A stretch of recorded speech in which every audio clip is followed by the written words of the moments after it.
I'm glad it's happened, Matilda said. I wouldn't want to go through life as a miracle worker. You've done enough. Miss Honey said, I can still hardly believe you made all this happen for me. Matilda, who was perched on a tall stool at the kitchen table, ate her bread and jam slowly. She did so lovely this afternoon with Miss Honey.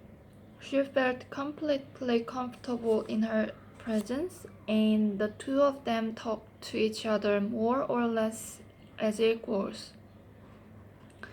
Did you know, Matilda said suddenly, that the heart of a mouse beats at the rate of 650 times a second? I did not, Miss Honey said, smiling. How absolutely fascinating. Where did you read that? In a book from a library, Matilda said. And that means it goes so fast you can't even hear the separate beats. It must sound just like a buzz. It must, Miss Honey said. And how fast do you think a hedgehog's heart beats? Matilda asked. Tell me, Miss Honey said, smiling again. It's not as fast as a mouse, Matilda said. It's 300 times a minute.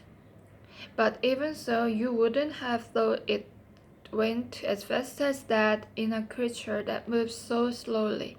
Would you, Miss Honey? I certainly wouldn't, Miss Honey said. Tell me one more. A horse, Matilda said. That's really slow.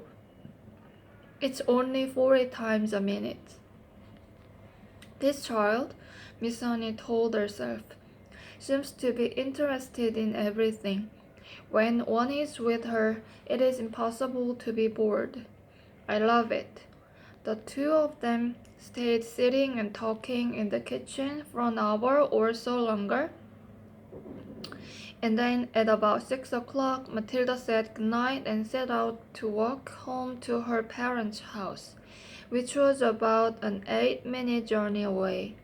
When she arrived at her own gate, she saw a large black Mercedes motor car parked outside. She didn't take too much notice of that. There were often strange cars parked outside her father's place. But when she entered the house, she was confronted by a scene of utter chaos. Her mother and father were both in the hall, frantically stuffing clothes and various objects into suitcases. What on earth's going on? She cried. What's happening, Daddy? We are off, Mr. Wormwood said, not looking up. We're leaving for the airport in half an hour, so you'd better get packed. Your brother's upstairs, all ready to go. Get a move on, girl, get going. Off. Matilda cried out. Where to? Spain, the father said.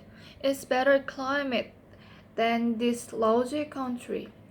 Spain, Matilda cried. I don't want to go to Spain. I love it here and I love my school. Just do as you are told and stop arguing, the father snapped. I've got enough troubles without messing about with you. But Daddy, Matilda began. Shut up, the father shouted. We are leaving in 30 minutes. I'm not missing that plane. But how long for, Daddy? Matilda cried. When are we coming back? We aren't, the father said. Now beat it, I'm busy. Matilda turned away from him and walked out through the open front door. As soon as she was on the road, she began to run. She headed straight back towards Miss Honey's house, and she reached it in less than 4 minutes. She flew up the drive, and suddenly she saw Miss Honey in the front garden, standing in the middle of a bed of roses doing something with a pair of clippers. Miss Honey had heard the sound of Matilda's feet racing over the gravel, and now she straightened up and turned and stepped out of the rose bed as the child came running up. My, she said. What in the world is the matter? Matilda stood before her, panting, out of breath, her small face flushed crimson all over. They're leaving, she cried.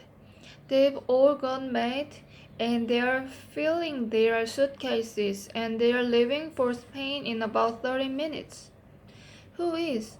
Miss Sunny asked quietly.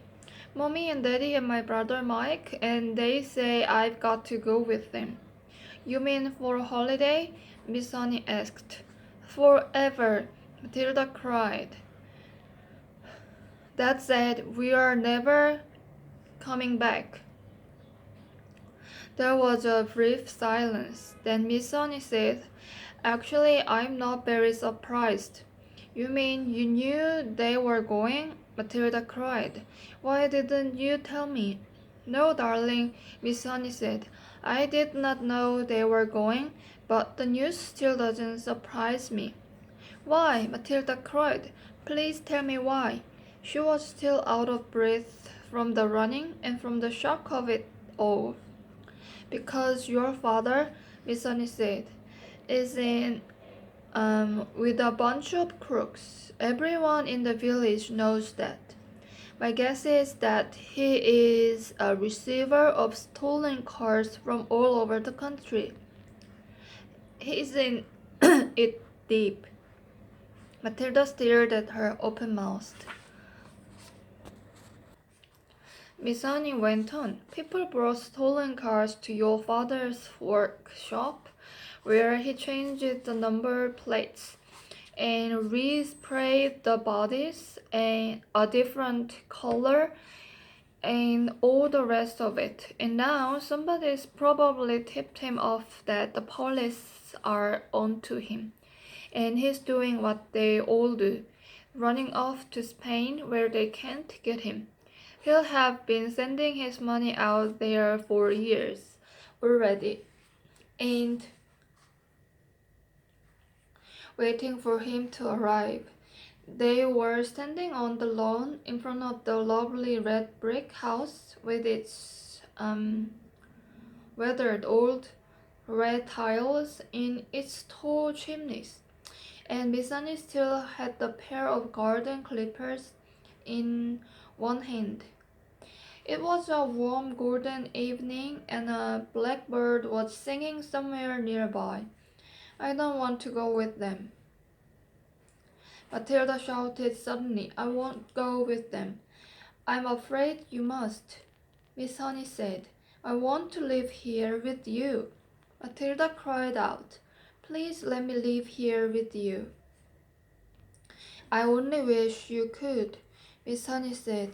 But I'm afraid it's not possible. You cannot leave your parents just because you want to. They have a right to take you with them. But what if they agreed? Matilda cried eagerly. What if they said, yes, I can stay with you? Would you let me stay with you then? Miss Sunny said softly. Yes, that would be heaven. Well, I think they might. Matilda cried. I honestly think they might. They don't actually care tuppence about me. Not so fast, Miss Sunny said. We've got to be fast. Matilda cried. They are leaving in any moment. Come on, she shouted, grasping Miss Sunny's hand. Please come with me and ask them, but we'll have to hurry. We'll have to run. The next moment, the two of them were running down the drive together and then out onto the road. And Matilda was ahead, pulling Miss Honey after her by her wrist. And it was a wild and wonderful dash they made along the country lane and through the village to the house where Matilda's parents lived. The big black Mercedes was still outside, and now its boot and all its doors were open, and Mr. and Mrs. Wormwood and the brother were scurrying around it like ants, piling in the suitcases as Matilda and Miss Honey came dashing up. "Daddy and Mommy," Matilda burst out, gasping for breath. "I don't want to go with you. I want to stay here and live with Miss Honey. And she says that I can, but only if you give me permission. Please say yes. Go on, Dad. Say yes, Mommy." The father turned and looked at Miss Honey. "You are that teacher woman who once came here to see me, aren't you?" he said. Then he went back to stowing the suitcases into the car. His wife said to him, "This one will have to go on the back seat. There's no more room for in the boot." "I would love to have Matilda," Miss Honey said. "I would look after her with loving care, Mr. Wormwood, and I would pay for everything. She wouldn't cost you a penny." But it was not my idea. It was Matilda's, and I will not agree to take her without your full and willing consent. "Come on, Harry," the mother said, pushing a suitcase into the back seat. "Why don't we let her go if that's what she wants? It will be one less to look after." "I'm in a hurry," the father said. "I've got a plane to catch.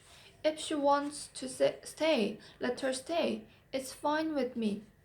Matilda leaped into Miss Honey's arms and hugged her, and Miss Honey hugged her back. And then the mother and father and brother were inside the car, and the car was pulling away with the tires screaming. The brother gave a wave through the rear window, but the other two didn't even look back. Miss Honey was still hugging the tiny girl in her arms, and neither of them said a word as they stood there watching the big black car tearing round the corner at the end of the road and disappearing forever into the distance.